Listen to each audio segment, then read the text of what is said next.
ভাইয়া এখানে কে জানি মা হারা হয়ে বসে, কে জানি বাবা হারা হয়ে বসেছে, কার মা বাপ জানি কবর থেকে কান্দার ডাক দিয়ে বলে, ছেলে রে মাহফিলে গেলি আমার গুজুর একটু কানলি না বাবা? ও বাবা কবর এসে খবর পাইলাম দুনিয়ায় যদি কোনো ছেলে মেয়ে নেক কাজ করিয়া মা বাবার রুহের মাগফিরাত কামনা করে, ছেলে মেয়ের কান্নার উসিলায় বাপ মার কবর আযাব আল্লাহ মাফ করিয়া দিবে। আওয়াজ দিয়া বলেন না সুবহানাল্লাহ। বাজান আজকে একটা কথা বলি, আপনারা ইতিপূর্বে শুনেছেন, আজকে আমি আপনি যদি মা বাবার জন্য দোয়া করি, আপনার আমার ছেলে মেয়েও কিন্তু আমার আপনার জন্য দোয়া করে যাবে। আমি আপনি যদি মা বাবার জন্য দান করি, আমার আপনার ছেলে মেয়েও কিন্তু আমার আপনার জন্য দান করবে। বাজানো এখান থেকে যে আর কি করবেন, হয়তো বা যে আপনি ঘুমাবেন, আমার বাইরে এমনও তো হইতে পারে এই রাতটা জীবনের শেষ রাত্র হইতে পারে। ভাইও দুনিয়ায় যার মা নাই তার মতন বড় দুঃখের কেউ নেই, দুনিয়ায় যার বাবা নাই তার মতন বড় অভাবী আর কেউ নেই রে বাবা। আবার বাইরে আজকেও যখন আমি বের হব, গত রাত্রে থেকে কয়েক রাত তো আমার ভাইরা ধারাবাহিকভাবে এভাবে কষ্ট করতেছি, কোনো ঘুমাইতে পারি না। মেয়েটা আস্তে করে আমার গলা ধরে ধরে ডাক দিয়ে কয়, আব্বু এইভাবে তুমি এত দৌড়াদৌড়ি করো আব্বু, আব্বু অন্যান্য আঙ্কেলরা তো এখন বয়ান নাই আব্বু, আব্বু তারা তো শীত মৌসুম থেকে বয়ান করবে, কিন্তু তোমারে আমরা কাছে পাই না। আমি বললাম মা গো আমার কিচ্ছু হবে না। বলে আব্বু তোমার যদি কিছু হয়ে যায় আমি আব্বু বলে ডাকবো কাকে? বাইরে আমি প্রায় বয়ানে বলে থাকি, আমার বাইরে দাঁত থাকতে দাঁতের মর্ম বোঝা যায় না, দাঁত পড়িয়া গেলে বোঝা যায় দাঁতের কি মর্ম ছিল। আজকে তোমার আমার মা বাপ বেঁচে আছে তাই বুড়া বুড়ি কয়া গালি দে, কত জুলুম নির্যাতন করি, এই মা বাপ যেদিন মইরা যাইব ভাইয়া তোমার আমার জন্য কেউ কিন্তু মায়ার পানে বসে থাকবে না, কেউ তোমার আমার জন্য সদকার নিয়ত করবে না, কেউ তোমার আমার জন্য হাত তুলে আল্লাহর কাছে বলবে না আল্লাহ আমার ছেলের তুমি ভালো রাখো, আমার বিনিময় হইল তুমি আমার সন্তানকে দেখা রাখো। অবাদান দুনিয়ায় যার মা নাই তার মতন বড় দুঃখের কেউ নেই, দুনিয়ায় যার বাবা নাই তার মতন বড় অভাবী আর কেউ নেই। লম্বা করার কোনো সুযোগ নাই, জীবনের বাস্তব একটা ঘটনা আপনাদেরকে 2-1 মিনিটে শুনাই। ইতিপূর্বে হয়তো আপনারা শুনেছেন বাবা, আমার বন্ধুগণ বয়ান শেষ করে শীত মৌসুমে নিজ এলাকায় যখন প্রবেশ করেছি, সকাল ফজর নামাজের পরের ঘটনা, কুয়াশাচ্ছন্ন পরিবেশ, আমার ভাইরা কুয়াশার আবরণে কেমন জানি অন্ধকার, কাছের মানুষ দূরের মানুষ আমার ভাইরা চিনা কষ্ট হয়ে যায়। গাড়ি থেকে নামলাম, বাড়ির দরজায় নজর করে দেখি আমার আত্মীয় স্বজন, চাচা জ্যাঠা আত্মীয় স্বজন মুরব্বীরা বাড়ির দরজার সামনে দাঁড়ানো। গাড়ি থেকে নামিয়া সালাম দিয়ে ডাক দিয়ে বললাম, কাকা সকালবেলা এইভাবে আপনারা দাঁড়িয়ে আছেন, কোনো সমস্যা নাকি কাকা?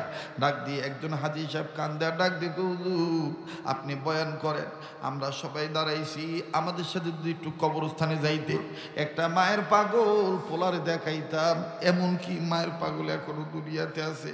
আমি বললাম কবরস্থানে তো জিন্দা মানুষ থাকে না, মরা মানুষ থাকে, ওই মায়ের পাগল কি মরছে নাকি? বলে না মরে নাই, মায় মরছে, কিন্তু মায়ের নতুন কবরটা জড়ায় ধরে দেখেন গা 7 বছরের পোলাটা কেমনি পুরিয়া পুরিয়া কান্দে। আমি ডাক দিয়ে বললাম কিভাবে? আরে বন্ধু ওই ছেলেটার দাদা ডাক দিয়ে বলে, ওদের কি বলবো, আমার পুত্রবধূ আপনাদের না, আমার পুত্র ইটালি থাকে, আবার পুত্রবধূ আমাদের বৌমা গত 4 দিন আগে ইন্তেকাল করেছে, একটা দুধের বাচ্চা মেয়ে রেখে গেছে, আর আমার নাতির বয়স হলো 6 থেকে 7 বছর। তবে কি আশ্চর্যজনক ঘটনা হুজুর, মেয়েটাকে তো কিছুই করতে হয় না, মেয়ে তো বুঝেই নাই যে তার মা মারা গেছে না বেঁচে আছে, দুধের বাচ্চা।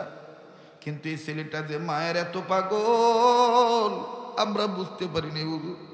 তার খালা কত কিছু দেয়, কিনে দেয়, তার চাচি কত আদর করে, তার দাদি কত কিছু দেয়, খালি কয় না তোমরা যত কিছুই করো আমার মায়ের মতন তো আমি কাউরে পাইনি।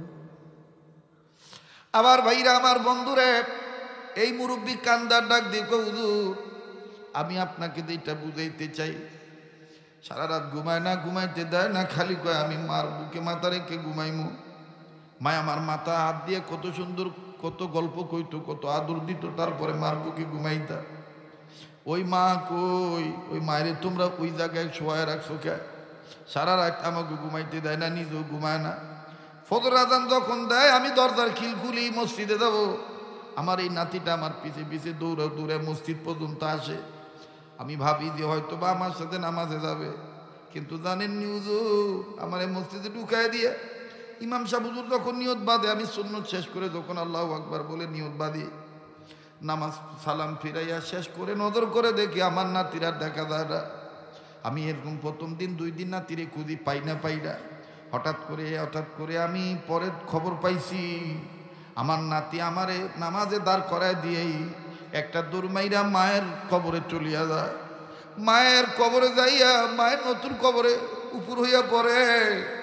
মায়ের যেই সাইটে মাথাটা ওই সাইটে এইভাবে ধরায় ধরে নিয়া মায়ের কবরের মাটি নাড়াচাড়া করে ডাক দিয়ে কয়, আম্মু আম্মু তোমার মতন কেউ আমারে খানা তুলে খাওয়ায় না, কেউ আমার স্কুলের ব্যাগটা কান্দে দেয় না আম্মু। আম্মু লোকেরা বলে তুমি নাকি মরিয়া গেছ। আম্মু আমি তো দেখছি তুমি এখানে ঘুমাইতেছ। ওই আম্মু এখানে কি তোমার কষ্ট হয় না? আমি ডাক দিয়ে বললাম, আজও কি আপনার নাতি এরকম করতেছে নাকি? বলে এই জন্যই তো আপনাকে দেখানোর জন্য দাঁড়ায় আসি। আস্তে করে কবরস্থানে যখন চলে গেলাম ভাইয়া, যাইয়া দেখি শীতের সকাল আর কাঁপানো শীত। এই বাচ্চাটা 6-7 বছরের বালক ছেলেটা পাতলা একটা টি শার্ট পরে বাজার মায়ের কবর জড়ায় দূরে, যেখানে মায়ের মুখ বরাবর ওই জায়গায় মাথাটা রাখিয়া হাত মায়ের কবরের মাটিটা দিয়ে এরকম করে নাড়াচাড়া করে হাত দিয়া মায়ের কবরের মাটি নাড়ে আর কান্দার ডাক দেখে, আম্মু তুমি কি আর কোনোদিন আমারে ভাত খাওয়াইয়া দিবে না? আম্মু আব্বু আসলে তোমার ব্যাপারে আমি বিচার দেব। ওই আম্মু তোমার মতন কেউ আমার স্কুলের বেগ কান্দে দেয় না। আম্মু তুমি এখানে শুয়ে আসো কেন? আমারে নিয়ে ঘুমাও। বাইরে দাঁড়ায় আল্লাহর কাছে ডাক দিয়ে বললাম, আল্লাহ মায়ের পাগলে একটা ডাক দেন না, বলেন না আল্লাহ। দেন না গভীর রজনীতে, বলেন না আল্লাহ। ও ভাই মাজার দুনিয়ায় নেই, তার মতন বড় দুঃখী আর কেউ নেই। কার মা জানি অসুস্থ বিছানায় পড়িয়া রয়েছে। আবার বাইরে এই বাচ্চাটার কান্না দেখে আল্লাহর কাছে বললাম, আল্লাহ আমার কপাল কত ভালো, তুমি আমার মায়ের জীবিত রাখছ। ও বাবা এই মায়ের যে আল্লাহ হেফাজত করবে, বাবার আল্লাহ হেফাজত করবে। এই কোরআনের পক্ষে আসার দরুন কাজেই বাজার এতটুকু সময় আপনারা দিয়েছেন, মা বাবার জন্য আমার সাথে একটু দোয়া করে দেবেন ইনশাআল্লাহ। ইন্না নাহনু নাযালনা যিকরা ওয়া ইন্না লাহু লাহাফিজুন।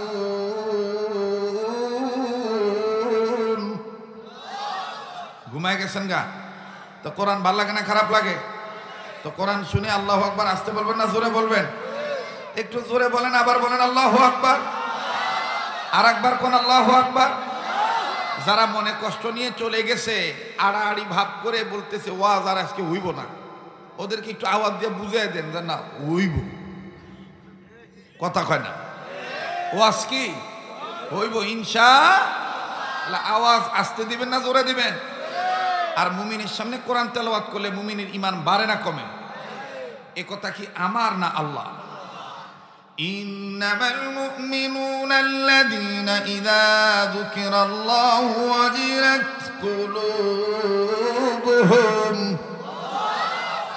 ওয়া ইযা তুলিয়াত আলাইহিম আয়াতুহু যাদাতহুম ঈমানা।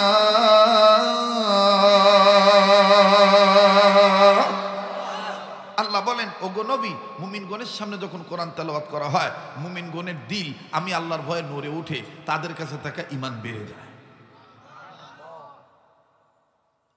কেমনে মুমিনগণের দিল আল্লাহর ভয়ে নড়ে উঠে? ইতিহাস আপনারা জানেন যে পৃথিবীতে ওমর দুজন, একজন হলো খাত্তাবের বলা ওমর, আর একজন হইল হিসাম পুত্র ওমর। ওমর ইবনুল হিসাম, ওমর ইবনুল খাত্তাব। ওমর কয়জন? আবার কন। একজন হলো ওমর ইবনুল খাত্তাব আর একজন হলো ওমর ইবনুল হিশাম। হিশাম পুত্র আবু জাহেল, আর খাত্তাবের ছেলে ওমর। একজন জান্নাতি, একজন কপাল পোড়া। কপাল পোড়া, এই কপাল পোড়ার গোষ্ঠী কিন্তু এখনো আমাদের সমাজে আছে। মাইন্ড করেন না, রাগ হইেন না, কে কোন দল করেন এটা আমার দেহারও দরকার নেই, কওয়ারও দরকার নেই, কিন্তু কপাল পোড়া অহনো আমাদের দেশে আছে। দেখবেন যে 2 টার্ম এমপি হয়েছিল, এমন অবস্থা দেখাইছে, আগে হাটে বাজারে আগারে বাজারে জোর জঙ্গলে গান গাইতো, দোতারা সেতারা ডুগি তবলা খঞ্জুরি বেঞ্জুরি লইয়া। না না না, ফ্যানের বাতাস দিলে আমি ওয়াজ করতারি না, গরিব মানুষ বোঝেন না আমি। তো দেখবেন যে আউল বাউল বয়াতির মেয়ে, কিন্তু সুযোগ পাইয়া এমন অবস্থায় সে প্রবেশ করেছিল যে ধরাকে সরা মনে করেছে, কি হনুরে, মানুষকে মানুষ মনে করে নাই। এক পর্যায়ে কোরআন হাদিসের উপরেও সে আঘাত দিছে। মাননীয় স্পিকার, আপনারা কি বুঝতেছেন? ইশারা বুঝছেন? দেখবেন কাপড় ধরার স্টাইল আমার দেশের প্রাইম মিনিস্টারের মতো, মনে হয় উনি মরহুম শেখ মুজিবুর রহমানের মেয়ে। মাননীয় স্পিকার, সিয়াসাতের হাদিস শুধু শরীয়তের মৌলবীরা জানে না, আমিও পড়েছি। বলে কি পড়েছ? বলে বুখারী, মুসলিম, মেশকাত, আবু দাউদ, মেশকাত শরীফ, ইবনে মাজা, নাসাই শরীফ, বহুত। তা আমি এটা শুনি না, আমি কয় কি মেশকাত আসলো কোথার থেকে সিয়াসাতের হাদিসের মধ্যে? কি রে ভাই বাজার, ওলামায়ে কেরাম যারা আছেন, সিয়াসাতের হাদিসের মধ্যে মেশকাত আছে? হ্যাঁ, এটা যখন বলে তখন দেখবেন রাম, বাম, চ্যাটার্জি, মুখার্জি, গঙ্গোপাধ্যায়, চট্টোপাধ্যায়, দাশগুপ্ত, সেনগুপ্ত, রায়বাবু, লেনসেন, এদের পক্ষের যারা, তখন তারা না বুঝেই বাম্পার ফলন বৃদ্ধির লক্ষ্যে শয়তানি বক্সে দেখবেন টেবিল থাবড়ায়।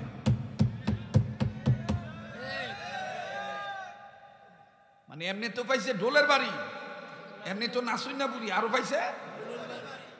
এই যখন টেবিল থাবড়ায় তখন দেখবেন সে আরো বাম্পার ফলন। তসলিমা নাসরিনের রেখে দেওয়ার ডিম থেকে ফুটে ওঠা বাচ্চা, তখন দেখবেন সে সুরে মাতাল দিয়া, সংসদে মিয়া তুমি গিয়েছো, তুমি জনগণের দরদে কথা বলবা, তুমি সেখানেও তোমার বয়াতি টান দিয়ে বলো, মাননীয় স্পিকার, কথা কয় না। আমি কি গোরস্থানে কথা কইতেছি? আপনি কি মইরা গেছেন কেন? ইব্রাহিম হুজুর আমার জানাজা পরে টানছে, তোরও তো লাগে। হ্যাঁ, না না, হুজুররা কয়, হুজুররা চেষ্টা করে যে আমার মুসল্লিরা, আমার ভাই ব্রাদাররা একটু যদি জবাব খোলে তাহলে আমরা ওনাদের সাথে একটু আগাই। কথা কয় না। হুজুররা আছে বিদায় জগৎ এখনো টিক্কা রয়েছে। হুজুর থাকবো না, জগৎ থাকবো না। আলেম থাকবো, আলম থাকবো, আলেম থাকবে না, আলম থাকবো না। ওই আবার আঙ্গারিয়ার আলম না, কি আঙ্গারিয়ার আলম? আঙ্গারিয়ার আলম এই সামনে গেছে কইরে, ওই আলম না। আলম হইল এই দুনিয়া এবং আখিরাত। আলেমদের সাথে সম্পর্ক রাখবেন, দোনো আলম আল্লাহ ঠিক রাখবে। আল্লাহু আকবার। আরে বাপরে বাপ, সে মেশকাতের দোহাই দিয়ে বলছে, এবার যখন এই লালবাতি জ্বলে উঠছে, এখন আফসোস করে বলতেছে, জনগণ আমাকে চিনল না। জনগণ তোর আর কি চিনার দরকার? এই জন্য দুঃখ করে বলতেছে, আমি আগের ডে কইরে খাইমু। তো তোর না করছে কেন?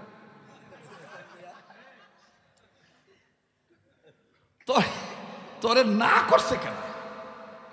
ঘুঘু দেখেছ, ঘুঘুর ফান দেখো নাই। মনে রাখবা, এদেশ হাদি শরীয়তুল্লাহর দেশ। মনে রাখবা, এদেশ খতিব উবাইদুল হকের দেশ। মনে রাখবা, এদেশ শাইখুল হাদিস আল্লামা মরহুম আজিজুল হকের দেশ। মনে রাখবা, এদেশ তার খাস শাগরেদ ছাত্র চরমনের পীর সৈয়দ ফজল করিমের দেশ। মনে রাখবা, এদেশ দাওয়াত ও তাবলীগ ইসলামী আন্দোলন কর্মী মুজাহিদদের দেশ। এই দেশে ইসলাম ছিল, ইসলাম আছে, ইসলাম থাকবেই। তবে মনে রেখো, ইসলাম মানতে যে এদেশের জনগণ টেকনাফ থেকে তেতুলিয়া, রূপসা থেকে পাথুরিয়া, সুন্দরবন থেকে বান্দরবান, একটা জায়গাও কোন মুসলমান ইসলাম মানতে যে, কোরআনী আন্দোলন করতে যে কোন আউল বাউল ওয়াটওয়ালা জটওয়ালা বয়াতির মেয়ে বা বয়াতির ছেলের মাধ্যমে ইসলাম মানবে না। আলমের বাসিন্দারা আলেমদের মাথা হাতেই দিন মানবে।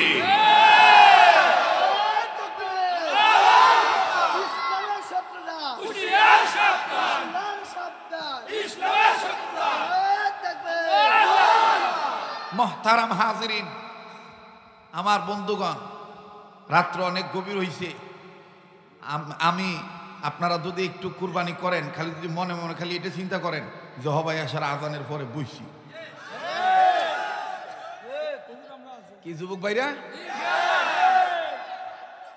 প্রেমের সুরসুরি তোলা গান গায়, তার বিরুদ্ধে মামলা হয় না। এক এক বছর এক একটা সারে ফাইটটা যায়।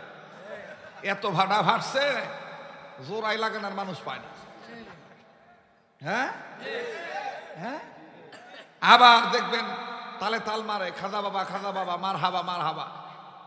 আকাশটা কাঁপছিল কেন, জমিনটা নাচছিল কেন? ওর 14 গোষ্ঠী যদি দেখা জিগান, সোরার ফুসোরা থতমা ভাঙ্গা হালাইমু, কবে আকাশ নাচছিল আর জমিন কাঁপছিল কইয়া যা, কইতে পারবো? হ্যাঁ, কইতে পারবে না। এই বাচ্চাটাকে একটু, যাই হোক, প্রতিবন্ধী সন্তান যার ঘরে আছে একটা আমল শিখিয়ে দিই যে প্রতিবন্ধী সন্তানরা জান্নাতি, এরা মরবে জান্নাতে যাবে। আমাদের সমাজে তো অনেকের ঘরে প্রতিবন্ধী সন্তান হইলে মন খারাপ, আল্লাহ আমার কি একটা বোঝা দিল না। আপনার কপাল ভালো যে আল্লাহ আপনার ঘরে একটা প্রতিবন্ধী সন্তান দিছে। এই সন্তান মারা যাবে, জান্নাতে যাবে। তখন এই সন্তান জান্নাতে ঢোকার আগে জিজ্ঞাসা করবে, আল্লাহ আমাকে তো আপনি কিছুই দেন নাই, বুঝার শক্তিও দেন নাই, আর বুঝার শক্তি দিলেও আমি কইছি মানু বোঝে নাই, আমি কইছি ডাইনে যাইমু, মানু মনে করছে আমি বামে যাই। তো এখন আমার একটা কথা শুনবে, আল্লাহ বলবে তুমি কি বলবা বলো। তখন এই প্রতিবন্ধী সন্তান বলবে, আল্লাহ আমি কথা বলতে পারতাম না, চলতে পারতাম না, বিকলাঙ্গ ছিলাম, ডানেরটা বামে যাইতাম, এর মধ্যে হতো কিছু আদম সন্তান আমাকে ভালোবাসছে, মহব্বত করছে, যত্ন নিছে, বিশেষ করে আমার মা, আমার বাবা, আমার আত্মীয় স্বজন। তা আমাকে যেহেতু জান্নাত দিচ্ছেন, তা আমি ওনাদেরকে নিয়ে আমি জান্নাতে যেতে চাই। আল্লাহ তখন বলে দিবেন যে তোমাকে যারাই মহব্বত করেছে তাদেরকে নিয়ে তুমি জান্নাতে চলে যাও। এজন্য প্রতিবন্ধী সন্তান এটা যার ঘরে আসে, এটা বড় একটা ভাগ্য আল্লাহ তাআলা নিয়ামত হিসেবে আপনাকে দিয়েছে, আপনি অবহেলা করবেন না। এই জন্য এই ধরনের যারা আছে তাদের সাথে রুল ব্যবহার নয়, আদর করে যত্ন করে, একটু আদর করলে দেখবেন আবার বুঝ হয়ে যায়। ঠিক আছে, আল্লাহ তাআলা বোঝার তৌফিক দান করেন। আর একবার বলেন আমিন, আবার কোন আমিন। মোহতারাম হাজিরিন, এই ফাইটটা যায় বহুত কিছু করলো, কিন্তু তাদের বিরুদ্ধে কোনো ঝামেলা হয় না। কিন্তু আমাদের দেশে দেখবেন আমরা নির্যাতিত পুরুষ লোকেরা নারী নির্যাতনের মামলার আসামি হইয়া জেল খাটতেছে, এলাকায় মুখ দেখাইতে পারতেছে না, কিন্তু ওরা উলঙ্গ হইতে ফাইটটা যাইতে এত ফাটাইতেছে, ওগো বিরুদ্ধে কোনো মামলা হয়। আল্লাহু আকবার, আল্লাহু আকবার। এখানেই শেষ নয় আমার ভাইরা, সেই কোরআন আগে ওমর ছিল সন্ত্রাসী মনোভাবের ওমর, খাত্তাবের ছিল ওমর, কিন্তু কোরআনের সংস্পর্শে আসার কারণে এই জিরো মিরকে সুপার হিরো বানাইলেন কে? ওমর কয়জন? জোরে কন। 2 জন ওমর, একজন হলো খাত্তাবের ছেলে ওমর, আর একজন হলো হিশাম পুত্র ওমর। আমার ভাইরা, আমার বন্ধুরা, কোরআনুল কারীম আল্লাহ পাক নাজিল করলেন। মুসলমান বন্ধুরে, কোরআন নাজিল করেছেন আল্লাহ, হেফাজত করার মালিক আল্লাহ। ওবাজান দেখেন কেমন করে আল্লাহ কোরআন হেফাজত করলেন। আল্লাহ পাক কেমন করে কোরআনুল কারীমের দায়িত্ব আল্লাহ নিজে নিয়ে নিলেন। কেন আপনি এইরকম মাদ্রাসা তাহসিনুল কোরআনে একটা সন্তানকে কেন আপনি আলিফ লাম মিম শিখতে পাঠাবেন না? কেন আপনি কোরআনের হামিলকে মহব্বত করবেন না? বাবাজি, জীবনের শেষ বয়ান মনে করে বয়ান করছি, দেখেন তো দেখি দিলটা নরম হয়নি। এক ফোঁটা চোখের পানি আপনি ফালাইতে পারেন কিনা? হযরত ওমর রাদিয়াল্লাহু তাআলা আনহু এখনো ইসলাম কবুল করেন নাই। আমার বন্ধুগণ, ইসলাম কবুল করতে বাকি আছে 3 দিন। 3 দিনের মধ্যে দেখেন তার পরিবর্তন কেমন ভাবে চলে আসলো। কোরআনের বরকতে আল্লাহ পাক তাকে কেমন করে হেফাজত করলো। হেফাজতের মাধ্যমে দুনিয়াতে জিন্দা অবস্থায় আল্লাহ জান্নাতের টিকিট দান করে দিল। আরে বাবাজি, হযরত ওমর রাদিয়াল্লাহু তাআলা আনহু আমার বন্ধুরে বসা আছেন মতুয়ার অধিবেশনে। ওই জায়গায় বড় বড় লিডাররাও বসা। হঠাৎ করে আবু জাইল আঙ্গুল উঁচু করে বলে দিল, কেউ আছো গো, মুহাম্মদের কল্লাকে টেনে দিবা। কেউ বলতেছে অপরাধটা কি বলো তো দেখি। বলতেছে সে বাপদাদার ধর্মের মুখে চুনকালি মাখে, আমাদের অতীত ধর্মকে সে মানতে বাধা দেয়। এই জন্য সে কোরআন প্রচার করতেছে। সে কোরআন প্রচার করে তার এক আল্লাহর গুণগান করে। এখন তাকে কি করে শেষ করা যায়? তার কল্লাটা বডি থেকে আলাদা করতে হবে, শিরোচ্ছেদ করতে হবে, তার বডি থেকে কল্লাটা কর্তন করতে হবে। কেউ আসনি তার কল্লা কাটতে পারবা? ওই অধিবেশনে বসা ছিল ওমর, এখন ইসলাম কবুল করেন নাই। ইসলাম কবুল করতে বাকি আছে 3 দিন। বাবাজি, হযরত ওমরের জীবনীতে পাওয়া যায়, গরিবুল্লাহ মাসরুর ইসলামাবাদী রহমাতুল্লাহি আলাইহি আশারায়ে মুবাশশারা নামক একটা কিতাব আমার বন্ধুগণ লিখেছেন। উম্মতের আলেমগণ এই কিতাবটা অনেকেই আমার বন্ধুগণ মুতালা করেছেন। দেখবেন গরিবুল্লাহ মাসরুর ইসলামাবাদী লিখেছেন, আশারায়ে মুবাশশারা 10 জন জান্নাত প্রাপ্ত টিকিট পান, জান্নাতি টিকিট পাওয়া গোলামদের চরিত্র এবং তাদের আদর্শ তারা কি করে ঠিক রেখেছেন। আর এই ঠিক রাখার কারণে আল্লাহ কি করে জান্নাতের টিকিট দুনিয়াতে জিন্দা অবস্থায় দান করলেন। হযরত ওমর আবু জাহলের কথা শোনার পর ডাক দিয়ে বললেন, আবুল হাকাম রে, ও লিডার, আমি মুহাম্মদের কল্লা কেটে নিতে পারবো, তবে আগে বলো মুহাম্মদের কল্লা কাটতে পারলে তুমি দিবা কি? ওমরের কথা শোনার পর আবু জাহল মুস্কি মুস্কি হাসে, হেসে ডাক দিয়ে বলে, হ্যাঁ রে ওমর, আমি তো তোমাকেই তালাশ করি। শয়তান যদি শয়তানের নিয়তে শয়তানের মানুষ পায়, তখন দেখবেন হায় কথা কয় না, হায়। আবু জাহল ডাক দিয়ে কয়, আমি তো তোমারই তালাশ করি। আচ্ছা ভালো কথা, কদিন লাগবে মুহাম্মদের কল্লা কাটতে? এবার ওমর বলতেছে 3 দিন। ইসলাম কবুল করতে বাকি আছে কয়দিন? 3 দিন। আপনারা যদি বলেন আমি দোয়া করতে রাজি আছি, আর যদি বলেন যে না হুজুর একটু শুনবো, তাহলে আমি শুনাইতেও রাজি আছি। রাজি আছেন ইনশাল্লাহ? তাহলে আমি আবার রোগা মুরগি খাই না, রোগা মানুষ বেশি দেখতেও পারি না। রোগা মানুষ দেখতে যাওয়া সুন্নত। রোগা মানুষ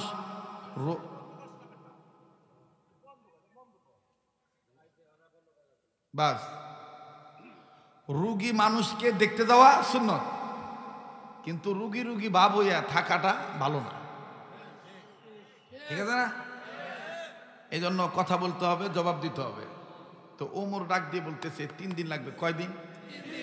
কয়দিন? 3 দিন। এবার আবু জাহল ডাক দিয়ে বলতেছে যে 3 দিন লাগবে। কথা বলেন না রে ভাই, মেয়ে ভাই, আপনারা কথা কইেন না। পাবলিক চেতলে আপনারা চেতেন কে? পাবলিক এক একজনের মনে এক এক রকমের টেনশন আছে, চাওয়া পাওয়া আছে। ওনারাও চায় আপনারাও ভালো মতন সার্ভিস দেন, আপনারাও চান ওনারা ভালো মতন যেন সার্ভিস পায়। ঠিক না? এই এক কথাই আমরাই। তো এবার ওমর ডাক দিয়ে কয়, আচ্ছা আমার না হয় 3 দিন লাগবে মুহাম্মদের কল্লা কাইটটা এনে দিতে, কিন্তু তুমি দিবা কি? দিবা কি কও? আমাদের দেশে দেখবেন মাঝে মধ্যে গোল টেবিল বৈঠক করে, তসলিমা নাসরিন চলে গেছে, ডিম ফুটানো বাচ্চা রেখে গেছে, গোল টেবিল বৈঠক করে বলে এইভাবে মৌলবাদীরা যেভাবে দেশটাকে গ্রাস করতেছে, তাতে দেশকে রক্ষা করার উপায় কি? তখন দেখবেন যে কেউ মাদ্রাসা শিক্ষার উপর আঘাত করতে চায়, কেউ টুপিদার উপর আঘাত করে, কেউ ইসলামী আন্দোলনের উপরে আঘাত করে, যারে যেমনে ভাই এমনি গ্রাস করে কয় ওই দাদারে খুশি করার লাগিয়া, রাশিয়ারে খুশি করানোর লাগিয়া, আমেরিকার পাঁচরা গোলাম হইয়া তখন বলে যে এই এরা হইল আল কায়দার দুলাভাই। কথা কয় না, বাস্তব না বাস্তব? হ্যাঁ, একদিন এটার মুখোশ উন্মোচন হবে যে এদেশের হক্কানে ওলামায়ে কেরামরা জঙ্গির সাথে কোনো প্রকার কোনো সম্পর্ক নাই। মাদ্রাসা যারা পড়ে, মাদ্রাসা যারা পড়ায় তারা জঙ্গি নয়।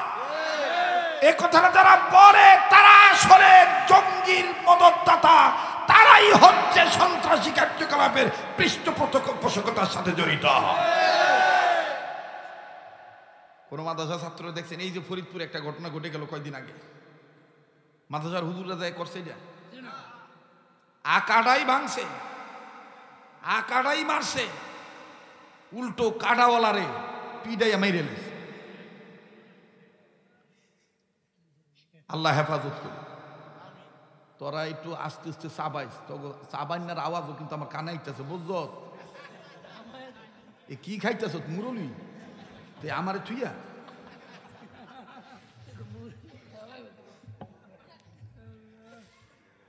কয়দিন লাগবে? 3 দিন।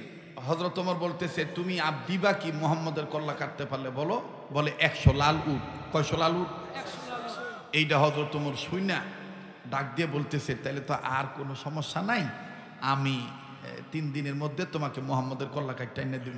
তো হযরত ওমরের চুলগুলো আবার একটু বড় ছিল, একটু এলোমেলো ছিল, এদিক দিয়ে বড়, এদিক দিয়ে খাটো, এদিক দিয়ে লম্বা, একটু ভিন্ন ছিল আর কি ইসলাম কবুল করার আগে।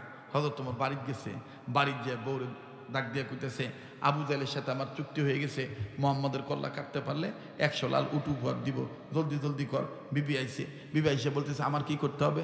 বলে তাকের উপর একটা তরবারি আছে, এটা লইয়া আমি কালকা মুহাম্মদের কল্লা কাটতে যাবো, শুধু তরবারি নিয়ে যাবো না, রাত করে তরবারিতে বিষ মাখায় রাখবো, সারা রাত তরবারিতে বিষ মিশবে, সকালবেলা বিষাক্ত তরবারি নিয়ে মুহাম্মদের কল্লা কাটতে যাবো। এই কথা শুই না স্ত্রী ভিন্ন দিকে মুখ ফিরিয়া কয় আচ্ছা এই লোকটা কি কোনো ক্ষতি করছে? আমার জামাই যেমন পাগল হইছে।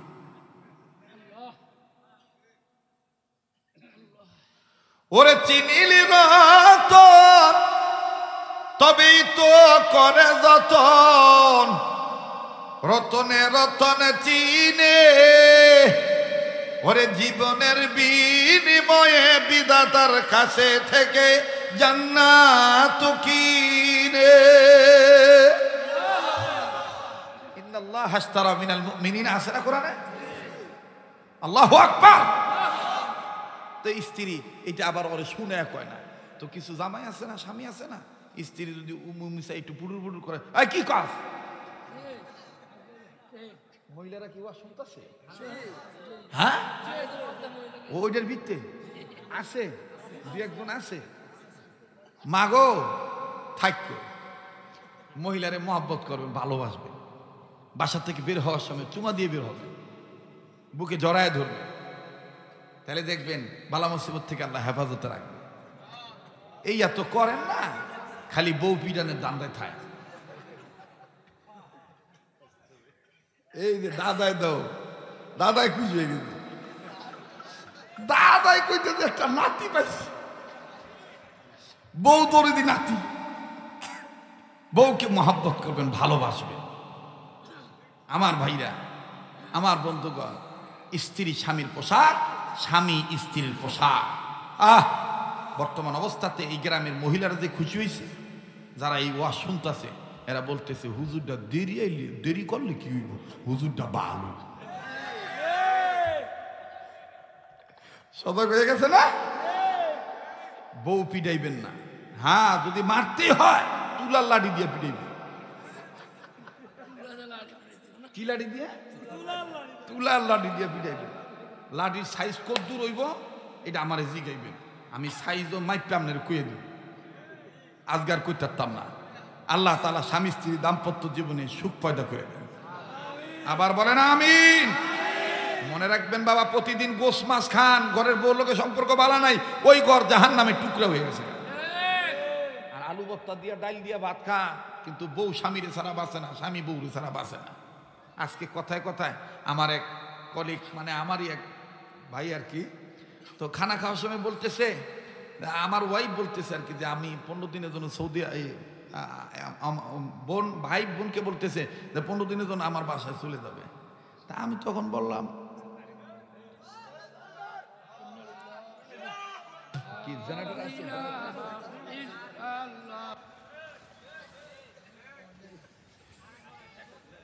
আবার নিজের পোলারও লয়ে যায়, নিজের বাইর বেটারও লয়ে যায়। এই যে আপনি বিনা অনুমতিতে খাইলেন, আপনি কি জানেন এটা হারাম হলো? ইসলামটাকে আজকে ভিক্ষার পাত্র বানায় বলেছে, খালি খাইতে চায়, খাওয়াইতে চায়, জাকাত খালি নিতে চায়, জাকাত দিতে চায়, জাকাত খালি নিতে চায় আর দিতে চায় না।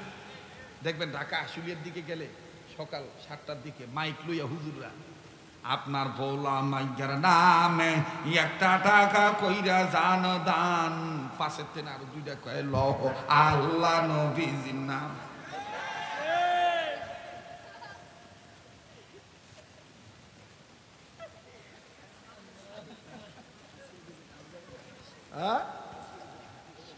আমি মাইন্ড করেন, ইসলাম হলো প্রকাশ ধর্ম, ইসলাম গোপন ধর্ম না। আপনাকে শুধু জাকাত নেওয়ার ধান্দায় থাকলে হবে না, জাকাত দেনে হলো হওয়ার সিস্টেম তৈরি করতে হবে। তো যাই হোক, আর লম্বা করতে চাই না। মোহতারাম হাজিরিন, আল্লাহ তাআলা নিজের তত্ত্বাবধানে হালাল রিজিক খাওয়ার তৌফিক দান করেন। আল্লাহ সবাইকে হালালের মধ্যে কবুল করেন। আবার কনা আমিন। তো এইবার ওমর ডাক দিয়ে কয়, তরবারি আনো। তরবারি আনছে, স্ত্রী পুটুরপুর করতেছে। ওমর কয়, কি কও ওদিক চাইয়া চাইয়া? কয়, না না কিছু না, খালি জানতে চাইতেছি মোহাম্মদ কি কোনো তোমার ক্ষতি করছে? চুপ! তোর থেকে আমার শিখতে হবে। দেখবেন এরকম কিছু খাইতে জামাই আছে, বউ বালা কথা বলে কয়, তোর জন্ম আগে না আমার জন্ম আগে? এর লেগে আমার নানি শাশুড়ি কইছিল যে 3 কথা কওয়ার পরে ওই সেমরির লগে এই খেটর মেটর ব্যবহার করিস না, কারণ নারের সিপায় গা হইলে মলম তোর মায় লাগাইব না, ও গই লাগাইব। কথাটা দেখছ কি গুরুত্বপূর্ণ কথা? হ্যাঁ, দিলি তো আর একটা পেস লাগাই। এই নানির ওই আগের গ্রামের মহিলারা পার্সোনাল লোডা নিয়ে পেশাবখানে যেত না, কথা কয় মনে একেবারে বোঝনে নেই কিছু, একেবারে বাজা মাছ উল্টা খাইতে পারেন না। আপনারা তো জানেন যে আমি 1 লাখ মানুষের সামনে যেমন ওয়াজ করতারি, 5 জন মানুষের সামনে আমি এভাবে ওয়াজ করি। বাংলাদেশে এখন একজন বক্তা আছে খাইটা ওয়াজ করে, দান্দাবাজি করে ওয়াজ করে না। আমাদের দেশে তো এখন ওয়াজ হয়ে গেছে ফ্যাশন। আইব কতক্ষণ আইয়া খালি ঘড়ি দেখবার, কালকে আমার মাহফিল অমুক জায়গায়, গতকালকে ছিল এই, অতএব থাক, এই পর্যন্ত থাক। তো বাপ দেখায় যে ওনারাই ওয়াজ করে আর আমরা সবাই গাছ কাটি। আপনার এতগুলো মানুষ আমার জন্য না, কোরআনের জন্য বসে আছেন মায়া ত্যাগ করে। কত মানুষ তো চলে গেছে, আপনারা তো পারলে চলে যেতে পারতেন, কিন্তু আপনারা বসে আছেন কোরআনের মহাব্বতে, ওলি আল্লাহর মহাব্বতে, মাদ্রাসার মহাব্বতে, আলেমের সম্মানে। এখন আমি এসে যদি আমার তাড়াহুড়া দেখে আপনাদের দিকে বিবেচনা না করে হুট করে যদি চলে যাই, আপনাদেরকে কি মূল্যায়ন করা হবে না অবমূল্যায়ন করা হবে? তাইলে বক্তার কি দাম আছে যদি শ্রোতাকে বক্তা যদি হাত না করতে পারে? ইমামের কি দাম আছে যদি ইমাম মুসল্লিকে কনভার্ট না করতে পারে? পীরের কি দাম আছে পীর যদি মুরিদকে হাত না করতে পারে? আমার বন্ধুগণ, আমার ভাইরা, আমার বাবাদিরা, তো এইবার ডাক দিয়ে কয় যে মোহাম্মদ ভালো মানুষ, আমার সাথে চুক্তি হয়েছে আবু জাহেলের, 100 লালু দিব আমারে, তাড়াতাড়ি তরবারিতে বিষ মাখাবো। এবার তরবারি আনছে, আনার পরে বলে বিষের তরবারি নিয়ে আসো, বিষ ভরা বোতল ভরা বিষ আছে, নিয়ে আসো। আনছে, আনার পরে তরবারিতে ওমর বিষ মাখাইতেছে, এই পিঠে মাখায়, এটা সারা রাত মিশবো, সকালবেলা যাইয়া মারবো মোহাম্মদ সাল্লাল্লাহু আলাইহি সাল্লামকে। নাউজুবিল্লাহ বলেন। কেননা বিষ মিশলে ওই যন্ত্রটার পাওয়ার আরো বাড়ে, এই শিকার যেটার গায়ে লাগবো এই বিষযুক্ত তরবারি, এটা সে তাড়াতাড়ি দুর্বল হবে, যন্ত্রণা ছটফট করবে। তো স্ত্রী দেখে আর কান্দে, আর আহা, এই মোহাম্মদকে বিষাক্ত তরবারি দিয়ে আমার স্বামী মারবো, দিলে দিলে কইতেছে আর কি, আল্লাহ তুমি কি পারো না এই বেটাটার মনটা ঘুরাই দিতে? বাজার মনে আছে ইসলাম কবুল করার কয়দিন বাকি আছে ওনার? চলতেছে একদিন। কয়দিন? তরবারিতে বিষ মাখাইছে, মাখাইয়া মৃত বাচ্চার মতো বলে, নে ধর, তাকের উপর রাখ, আমি আরামে ঘুমাইমু। এইবার বিকালের দিকে যখন বিছনাপাতি রেডি, সূর্য ডোবার আগে ওই দিন বিশ্বনবী মুহাম্মদ সাল্লাল্লাহু আলাইহি সাল্লাম কিবলামুখী হইয়া আল্লাহর কাছে দু চোখের পানি ছেড়ে কান্দার বলে, রব্বুল আলামিন, আমি মুহাম্মদ তোমার দরবারে দুইজন ব্যক্তির জন্য তোমার কাছে সাহায্য চাই। ওমরের খাত্তাবের ছেলে ওমর আর হিশাম পুত্র আবু জাহেল, এই দুইজনের যে কোনো একজনকে যদি তুমি ইসলামের জন্য কবুল করো, আমি মুহাম্মদের জন্য দিন প্রচার প্রসার সহজ হয়ে যাবে, ইসলামী আন্দোলনের জন্য কোন কাজ করা সহজ হয়ে যাবে।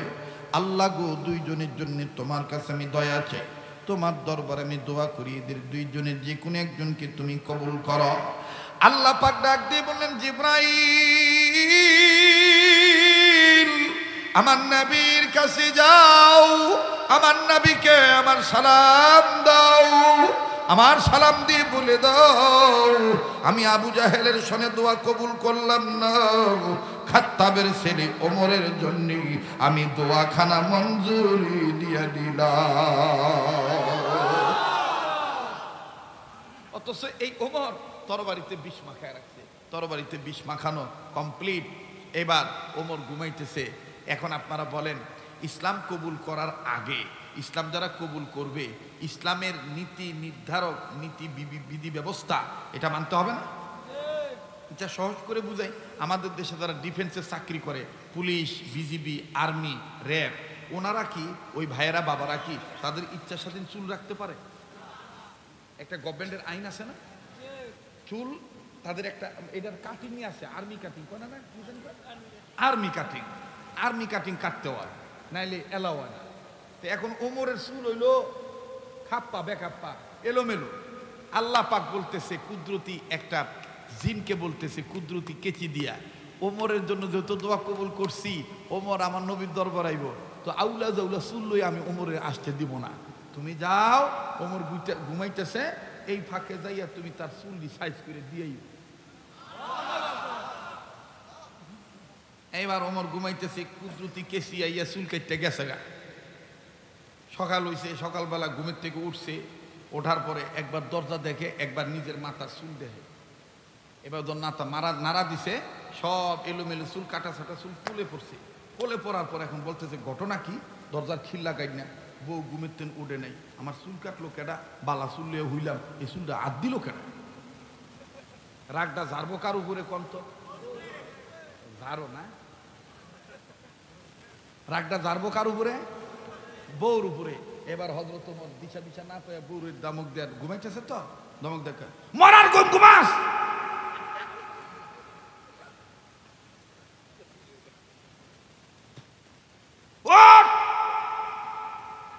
আমার চুল কাটলো কেডা? এখন যদি আটকা যদি এরকম চিল্লানি করে ডাক দেয়, হার্টবিট লইটা ওঠে না, বেডি যে মনে একের উইটা, কি হয়েছে এরকম করেন কা, চিল্লানকা কি হয়েছে, আমার চুল কাটলো কেডা? তো ওমরের স্ত্রী বলতেছে, আমনের চুল কে কাটছে? এই আমি কইমু কেন, আমি ভালো মানুষ, ঘুমাইলাম সারা জীবন, আপনার আগে ঘুমিতে উইটা বাড়ির ঘর দুয়ার ঝাড়ু দেই, রাখালে তাগাদা দিই, উঠে রে খাবার দিতে, কিন্তু আজকে কেমন যেন চক্ষু লেগে গেছে গা, মানে আমনের চুল কেটে কাটছে, আমি কমু কেমনে? এইবার হযরত ওমর মাথার চুল না রে আর ডাক দিয়ে বুঝছি, এইয়া মোহাম্মদের আল্লাহর কাজ। আরো আসতে কোন আল্লাহু আকবার, আরো আসতে কোন আল্লাহু আকবার। ডাক দিয়ে কয় বুঝছি এই মোহাম্মদের আল্লাহর কা। এইবার বেডি এই সুযোগ পাইয়া ওমরের দিকে তাকায় কয় তাইলে কি যাইবেন মোহাম্মদরে মারতে?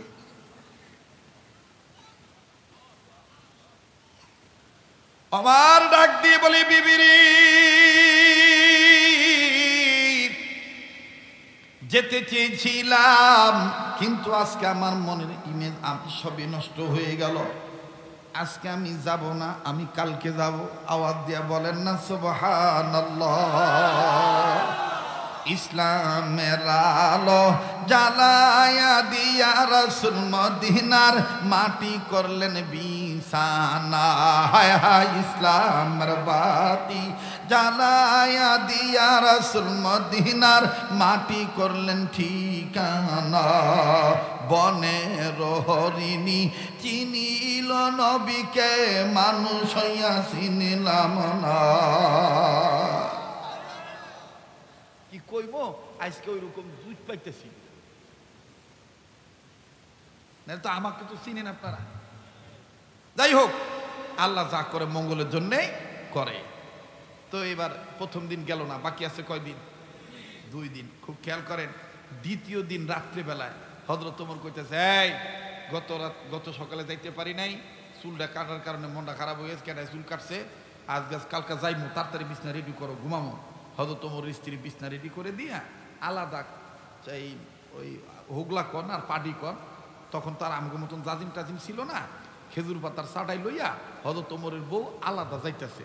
ওমর কয় ব্যাপার কি, তুমি বিছানা নিয়ে কই যাও? কয় আমি আজ রাতে নিয়ত করছি আমনের লগে আর এক বিছানায় হইম না। কয় কা? কয় মনে কিছু নিবেন না, এই গত রাত্রে যে কেউ আই আমনের চুল কাইটটা গেল, এই পর্যন্ত জমেরে খুঁজা পান নাই। আজকাল যদি আমি আপনার সাথে ঘুমাই আর আজগারাইতেও যদি ওই জমে আহে আর আইয়া যদি দেখে আমনের চুল খাডো, আমি মহিলা মানুষ, আমার চুল লম্বা, আইয়া যদি আবার যদি কাইটটা লম্বা চুল কাইটটা বেডি মানুষের চুল কাইটটা যদি জমে জাগা, তাহলে আমি সমাজে মুখ দেখাম কেন? হযরত ওমর কই চুল কাটার বয় আমার লাগে ঘুমাবি না? হ আচ্ছা ঠিক আছে, যা, তোর বিছনা আলাদা। কয়দিন বাকি আছে? কয়দিন? 2 দিন। একদিন গেছে গা। তো এইবার আস্তে করে হযরত ওমরও ঘুমায়, বউ ঘুমায়, একই ঘর কিন্তু বিছানা আলাদা আলাদা। হঠাৎ করে শেষ রাত্রে ওমরের বিবি ঘুমেতে দুইটা কাঁদতাছে। তো বউর কান্নার আওয়াজে বিবি ওমরের ঘুম ভেঙে গেছে। ওমর এবার ঘুমের থেকে ওইটা বলে, কি ব্যাপার, আমার বউ কান্দে কেন? কিরে বিবি তুমি কান্দো কেন? ডাক দিয়ে বলে, স্বামী গো, আমি স্বপ্নে দেখতে পাইছি আপনি যে মোহাম্মদ নবীর কল্লা কাটতে যাবেন, যে মোহাম্মদ নবীর কল্লা কাটার জন্য তরবারিতে বিষ মাখাইছেন। আমি স্বপ্নে দেখতে পাইলাম আপনি ওমর ওই মোহাম্মদ নবীর দরবারে যাইয়া হেলে দুলে কোরআন তেলাওয়াত করতেছে।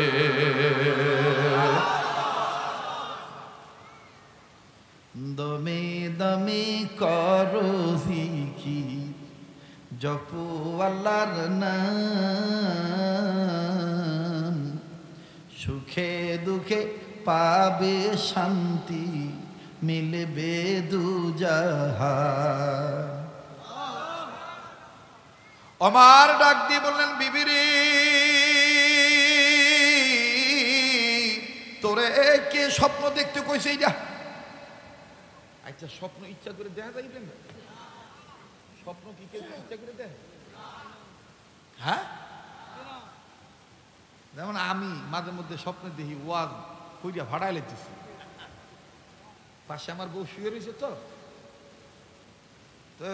দিছি টান বাইরে আমার, তো বউ আবার আমার সুন্দর করে কয়, এই যে এইটা ওয়াজের মাছ না, এটা গম। এরকম হয় না বাইরা? হয় না? স্বপ্ন হইল 3 প্রকার। স্বপ্ন কয় প্রকার? খাবে রহমানি, খাবে শয়তানি, খাবে খেয়ালি। খাবে খেয়ালি হইলো সারাদিন যেটা করে রাইট করে হুইয়া হিডি করে। দেখবেন যে যারা মাছ বেছে ওই যে মাছ যেন না পচে দেখবেন পানি ছিটায় রাইট করে হুইয়াই। তা আমরা ওয়াজ করি, স্বপ্নের মধ্যে নয় সময় আমরা ওয়াজও করি। একবারে তার স্বপ্ন খুব মানে আশা আকাঙ্ক্ষা, হেলিকপ্টার উঠবো, বিমান উঠবো। ওই খেতে যখন কাম করে তো উপর দিয়ে বিমান গেলে ওই কাম থুয়ে কয় আহা হা হা, এটা উঠে কারাগো। আর একটু চুপ করান তো ভাই, এটা করে কি কয় এইটা তো উঠে কারা? তো লগের লোকগুলা ডাক দিয়ে কইতেছে এটা বড় লোকেরা উঠে। আহা হা, এই বিমানে যদি উঠতাম, সিট কয়টা একটু গুনে দেখতাম, জানলাটা কেমন একটু আতাইতাম, হ্যাঁ মাথা বাইর করলে কেমন বাতাস লাগে, একটু খাইতাম হাওয়া। এই এক করতে করতে করতে করতে চিন্তা করতে করতে একদিন ঘুমাইয়া স্বপ্নে দেখে যে বিমানে উঠছে তা না। অনেক আহা এত সুন্দর বিমানে, জানলা কোথায়? জানলায় গেছে, স্বপ্নের ভিত্তি। জানলার কাছে যে এই আর কি, জানলা দিয়ে আটকাই না, এ খুলবো না। ওই ঘুমের মধ্যে ওই খুলতাছে, খোলে না, বিমানের জানলা তো খোলা থাকে না। খুব জোর করে খুলছে, তো খুললে কয় আমি একটু মাথাটা বাইর করে দিই বাইরে কেমন দেখা যায়। এখন যে মাথা যে বাইর করছে জানালার বাইরে, এখন দেখা টাকা শেষ, এখন মাথাটা আবার ভিতরে ঢুকাই। ওহন তো আর মাথা আহে না, মাথা কই জানি আটকায় গেছে। ওই ঘুমের মধ্যে কি আমার মাথা ধরছে কে? খুব জোরাজুরি করছে, জোরাজুরি যখন করছে দেখে যে দম বন্ধ হয়, বা এ কি আমার নিঃশ্বাস বন্ধ হয়। কারণ ভালো করে চক্ষু মিললে ঘুমের তেন উঠে দেখে কি ওই যে রাইট করে যে সিরা খেতা গায়ে দিয়ে হুইছিল, ওই সিরা খেতার হুড়ার মধ্যে মাথা ঢুকাইতে হুড়া গলা উঠে গেছে।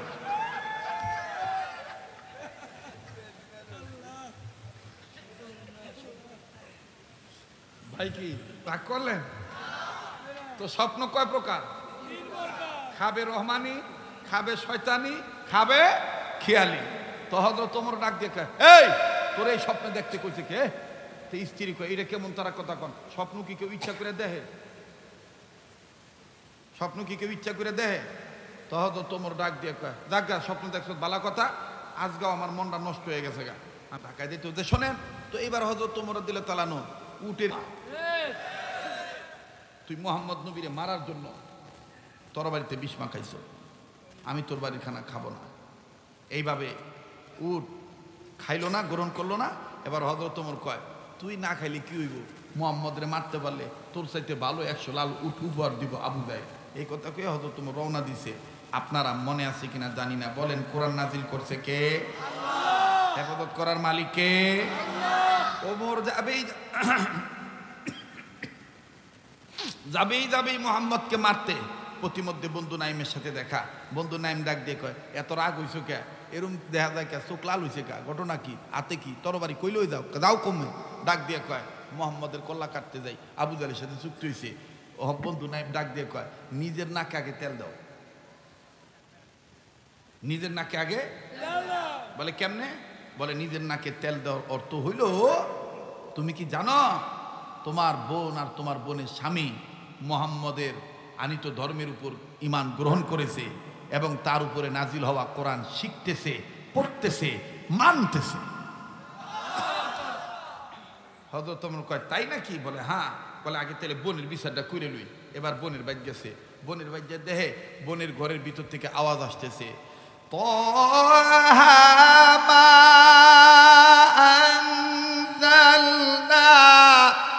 আলাইকাল কুরআন লিতাশকা। হযরত ওমর এবার ধমকে সুরে বলতেছে বন্ধ করো, এগুলো কিসের আওয়াজ? হযরত ওমরের বোন ফাতেমা ঘর থেকে বের হয়ে বলতেছে বন্ধ হবে না, এই আওয়াজ আল্লাহ পাকের কালামের আওয়াজ। কোন আল্লাহ? বলে ওই আল্লাহ যে আল্লাহ তাআলার কোনো শরীক নেই, লা ইলাহা ইল্লাল্লাহ, যে আল্লাহর প্রেরিত রাসূল মুহাম্মদ রাসূলুল্লাহ সাল্লাল্লাহু আলাইহি সাল্লাম। এই কথা বলার পর হযরত ওমর কয় তাহলে কি তুই সত্যি কোরআন মেনে নিচ্ছিস, ঈমান গ্রহণ করেছিস? বলে হ্যাঁ। তুই কি কোরআন ছাড়বি না রাখবি? ওমরের বোন বলতেছে জীবন দিতে রাজি, কোরআন ছাড়তে রাজি নাই। হযরত ওমর একটা আঘাত করলেন, থাপ্পড় মারলেন, সংক্ষেপে বলি, বোন ফাতেমা পড়ে গেল, চাবুক দিয়ে মারলেন, চামড়া ফেটে গেল, রক্ত পড়তেছে। হযরত ওমরের বোন রক্ত মোছে আর ডাক দিয়ে বলতেছে, ভাইয়া বুঝতে পারছি ঈমান আনার কারণে, কোরআনের শিক্ষা দীক্ষা অর্জন করার কারণে আপনি আমাকে মেরেই ফেলবেন, তবে এইভাবে তিলে তিলে মারার দরকার নেই। আপনার কোমরে তরবারি দেখা যায়, ওইটা বাইর করেন, এই যে গলাটা পাইটা দিলাম, আপনি আমার এই কল্লাটা আলাদা করে ফেলান। শুনে নেন, ঈমানের জন্যে, কোরআনের জন্যে নিজের কেটে দিতে রাজি আছি, কল্লা ছাড়তে রাজি নাই যিনি আমার মালিক আল্লাহ।